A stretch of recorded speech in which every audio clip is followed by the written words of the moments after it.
Welcome back, everyone. Welcome back to my channel. Welcome back to my greenhouse. My name is Joe. A couple of weeks back, I had the fantastic opportunity to visit the wonderful botanical gardens of Aarhus in Denmark. So come along and join me on my quick tour of the glasshouses.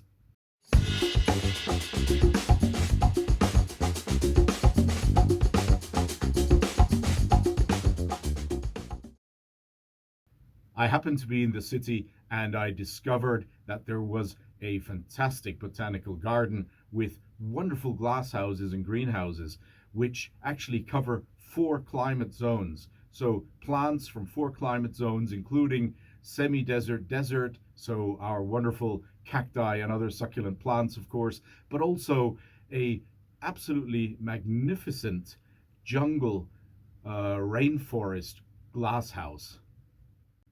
So, of course, I took the opportunity for a quick walk around to look at all the wonderful plants growing there. And it was fantastic. Really, really recommendable if you're ever visiting Aarhus.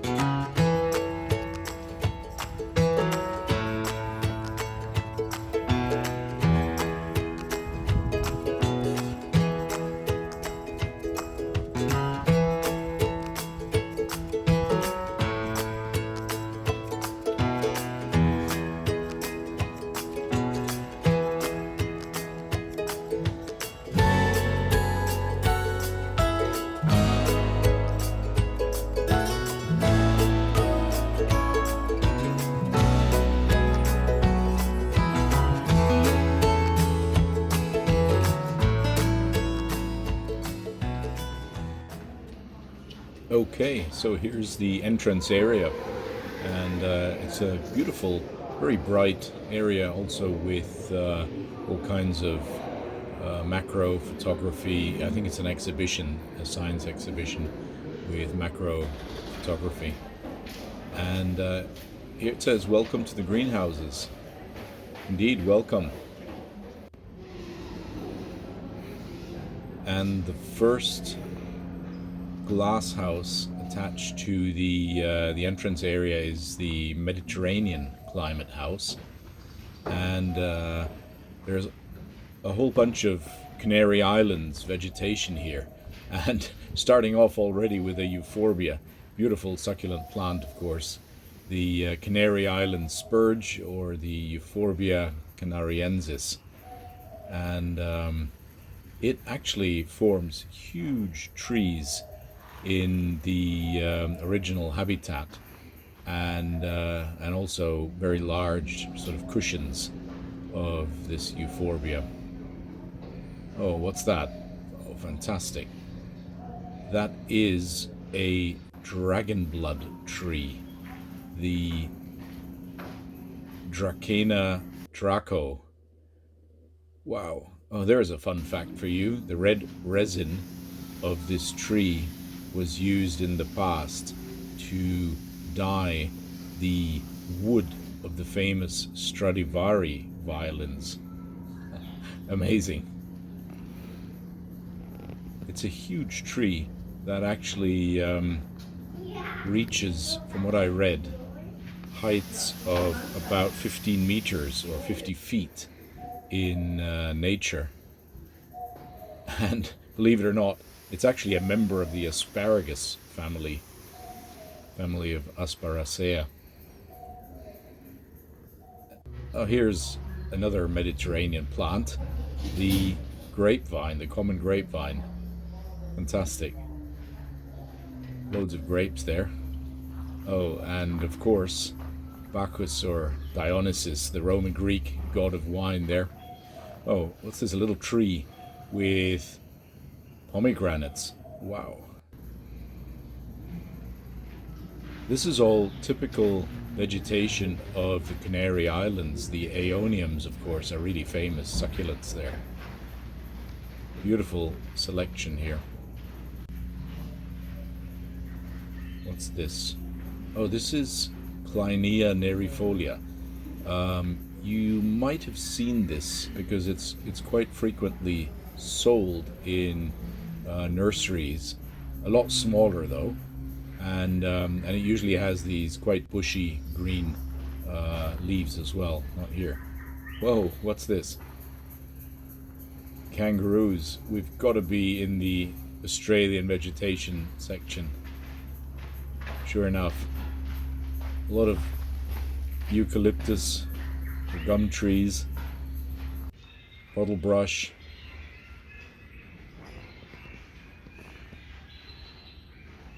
A wonderful selection of Australian flora here.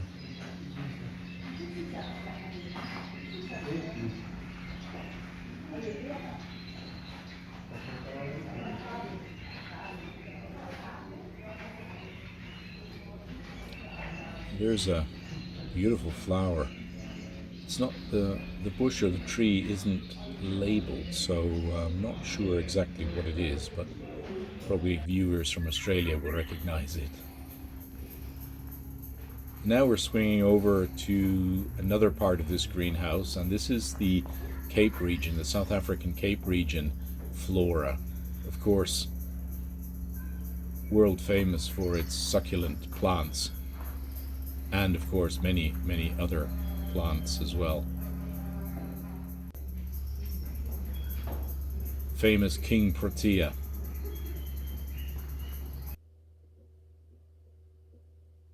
Fantastic blooms, absolutely fantastic. Look at that.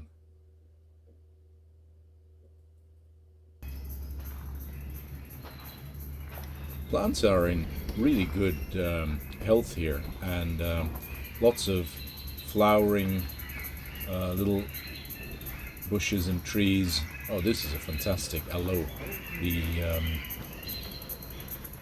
think I'm going to come back to that one because I need to take a quick look at these flowering pelargoniums first. Pelargoniums are very closely related to geraniums, which you probably all know from garden and also as houseplants. And pelargoniums, of course, are also from the semi-arid, arid parts of South Africa, and quite a number of succulent forms of pelargoniums.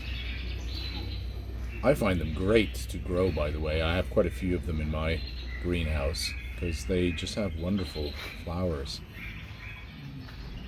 And here we are again. This is the wonderful Aloe plicatilis that I was mentioning earlier. Couldn't quite recall the name. Aloe plicatilis. And actually, it's now called Kumara plicatilis. Oh, these name changes.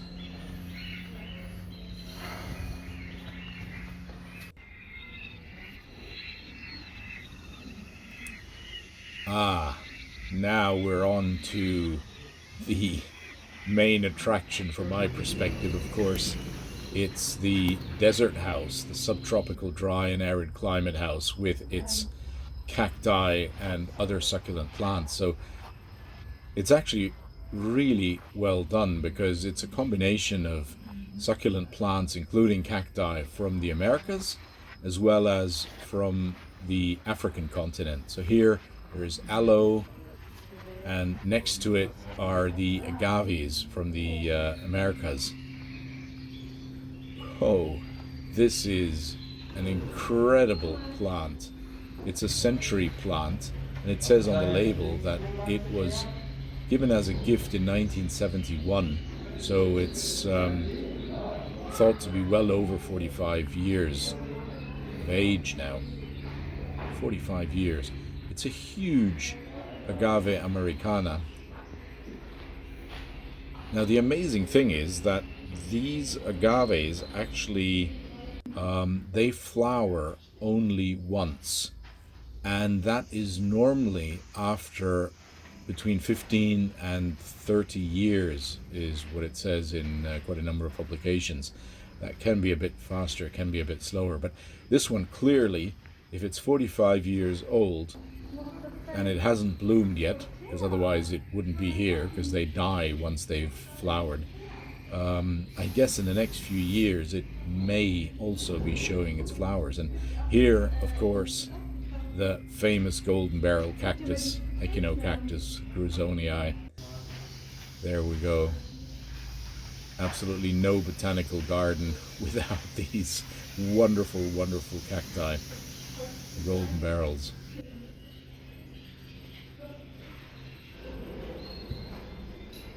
And there's quite a number of beautiful columnar cacti here in this collection, I've noticed. Look at this fantastic Pilosocereus. It's called Leucocephalus, which leuco is white and cephalus is head or skull, so aptly named, really, the white-haired skull.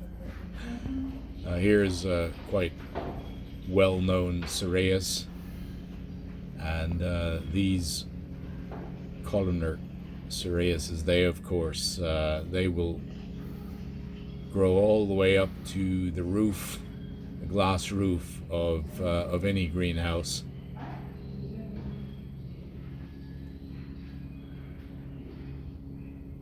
As I say, a really nice selection of columnar cacti.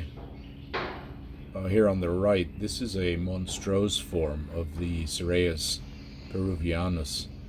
It's quite an old specimen, quite massive. I've got one, but it's only about 15 or 20 centimeters in height.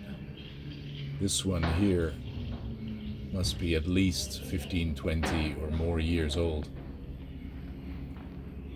Oh, and these snake-like stems, they belong to another cactus, sort of a climbing cactus, Selenicereus grandiflorus, sometimes called the Queen of the Night.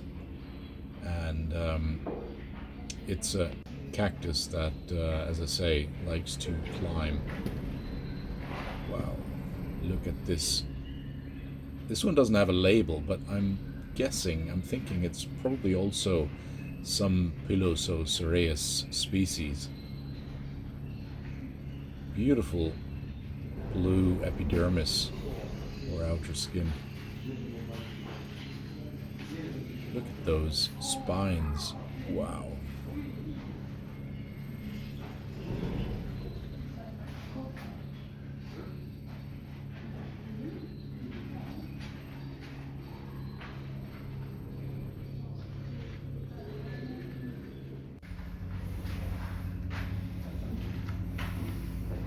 Yeah, here's another Cereus jamakaru, one of these really large tree-like cereuses that will just keep growing until they reach the glass roof of a greenhouse.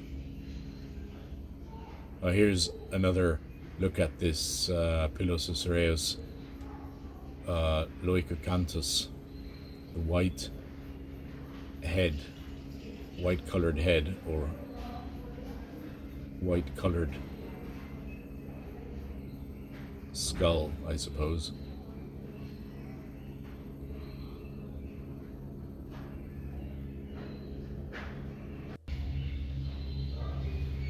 Now here's another massive columnar cactus. Beautiful Echinopsis atacamensis, named, I suppose, after the famous desert in Chile, the Atacama Desert. Some wonderful Opuntias, Leucotricha. You don't want to get too close to these here. They look beautiful, but I think it's worth keeping a respectful distance to these.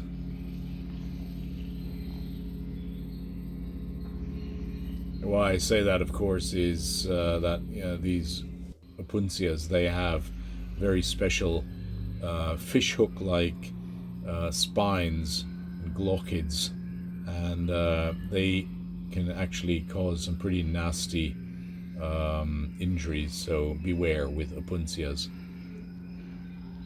More Cephalocereus, so columnar cacti here. Beautiful. And it's a really nice day here in Aarhus, Denmark. And so we're getting some good lighting in the greenhouses, some nice bright spells. It was a bit rainy this morning, but it's all cleared up and we've got a wonderful day. Wow, look at this huge columnar cactus next to the Agave americana. And this one here is a Cephalocereus. Beautiful specimen.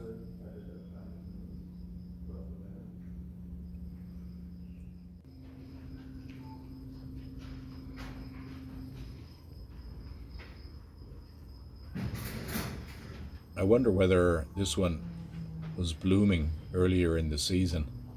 It's certainly old enough, I would say, to do that. And now, something that they actually have done very well here in these greenhouses, these are Euphorbias. So they're not cacti, but of course they look very similar to cacti. And we've got more of these similarities. Here's an agave. These are plants, of course, from North America. And then very similar looking, we've got aloes, but these are from Africa. And that, of course, is a phenomenon that is called the convergent evolution phenomenon.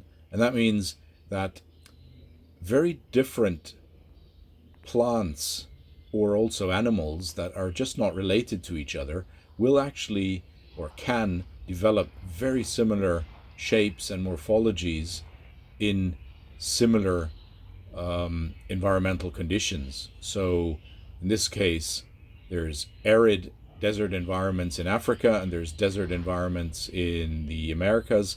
And in both these environments, plants that are not related to each other will still start forming very similar shapes because they're, of course, adapting to that environment.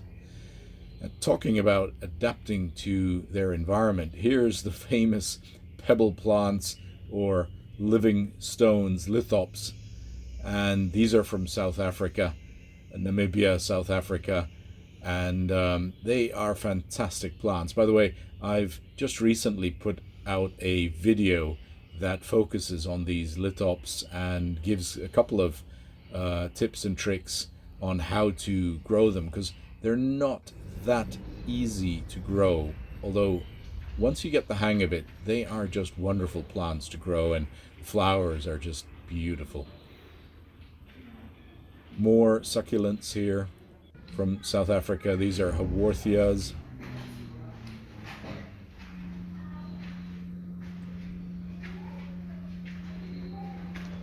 Next to the Haworthias, we've got some Stapelias. And these then are Gasterias. All beautiful succulent plants to be growing, by the way. And the well-known aloes that I've just mentioned, these are the flowers of an aloe. So also just a wonderful, wonderful sight.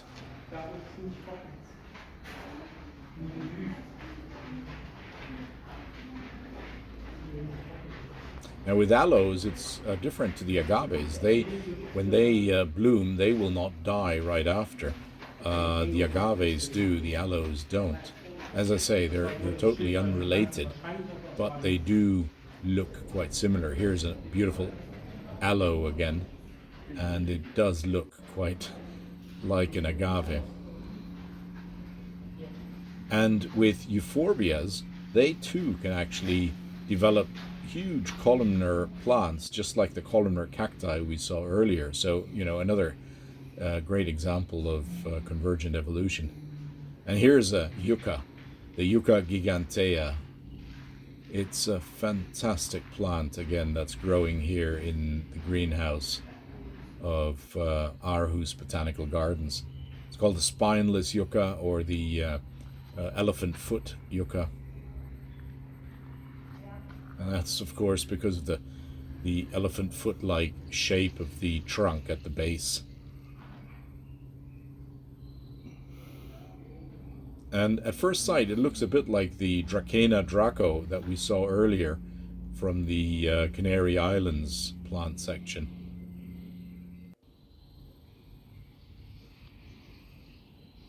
Another view across this wonderful greenhouse representing the desert and semi-desert arid environment. Just a beautiful selection of plants. And it's a very peaceful place, this the botanical garden and the greenhouses in particular. I guess it gets busier on the weekends, but it's a weekday here, and during my visit it was just very peaceful, very, very quiet, and just a wonderful atmosphere to take in with all these beautiful plants. So I really recommend, if you're ever in the city of Aarhus, take an hour or two or more if you can, and explore around the greenhouses and the wonderful botanical garden itself. More Opuntias here, columnar cacti again in the background. And it's a nice combination of succulent plants and shrubs from the same floral assemblies. So we're going to leave that greenhouse behind, and we're moving into the Montane forest house. This is a specific special climate zone as well, and it's actually a lot more humid in here, of course, and you can see ferns and all kinds of shrubs and plants. Basically no or very few succulents around here now.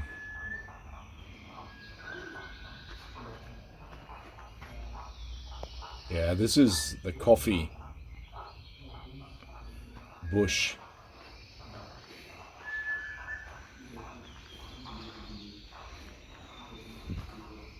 There's philodendrons here, lots of ferns, and wow, even orchids. Quite a number of orchids in this house here. Beautiful. And now we're off to the tropical jungle rainforest experience.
So that was my quick walkabout among the plants in the wonderful greenhouses of the Botanical Garden in Aarhus, Denmark. And I hope you enjoyed the plants and the tour as much as I did. And if you did, then of course it'd be fantastic if you clicked a thumbs up or you left me a message. And if you haven't yet subscribed to this channel, then I'd be delighted if you actually click the subscribe button. Don't forget to also click the little bell icon next to the subscribe button, because that will ensure that you actually always get automatic updates as soon as there's a new upload to the channel. Thanks so much for joining me today. Thanks so much for watching. Stay safe, take care, and as always, happy growing, of course.